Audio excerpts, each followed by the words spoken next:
There's the art history brush. Here it is.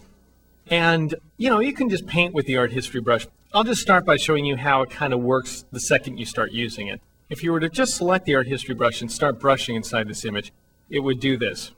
There's ways, though, to control the brush and make it do something that looks like something other than this. It's an impressionistic tool, something that sort of creates random impressionism. So what's something that we could do that might be randomly impressionistic? Well, why don't we start by setting up sort of a canvas on which to paint. So let's make an artificial synthetic canvas. How do we go about doing that? Well, I'm just going to start by filling this image with clouds. Filter, render, clouds. And I'm not worried for a second that I haven't set up a layer or that I'm just wiping out my original image. Who cares? I still have it set as a snapshot because Photoshop automatically created a snapshot of this image when it opened it. So I have it available up here and I'll be able to brush it back anytime I like. So I'm just going to start doing the old clouds number here. And maybe a couple of 3 or 4 swipes of different clouds. What the heck? And this is pretty good. At this point, this is pretty sensational. And now I'm going to emboss it. Go under the filter menu to stylize and then choose emboss. And I'll emboss it about like this. A height of 2 and amount of 400% works pretty great. It gives me this crinkly paper. That's what I wanted, some crinkly paper. And then I'm going to colorize it. Command or Control U to bring up the hue saturation dialog box. Colorize. Set the color you like. Decrease the saturation. This looks pretty hunky-dory. Maybe a little lightening, whatever. Looks good. Okay, so this looks great. And I'm going to make sure that Still Life with Pens, that the first open snapshot, the open version of the image, is selected here as the source state. And then I'm going to brush it in with the art history brush. But I'd like to brush it in using the hard light or overlay mode, because that way I could merge the impressionistic version of the image with my paper texture. But for some reason, I can't apply either hard light or overlay from the mode pop-up menu. So what do?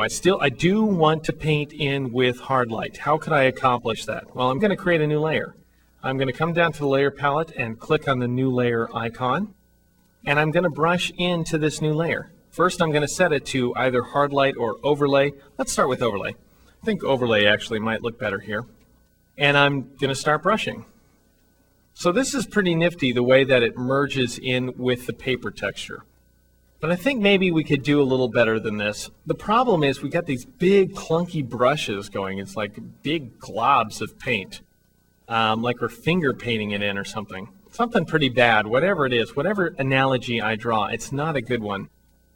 So I'm going to try out a different setting with the art history brush here. Perhaps a better way to work with this brush is to make it smaller. And if you work smaller, then you're going to get more detail inside this image. And it's going to be a little less blobby. And there's a point at which, too much impressionism is a bad thing here. So this is creating a bit more detail inside my image. Notice that I'm picking up more detail inside the cup, for example, inside the pens, and so on. And you can work with all these different settings here.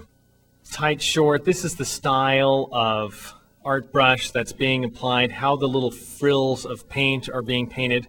I'm going to stick with tight, short, because it's sort of the least oppressive, I would say, of the various styles that are available to me.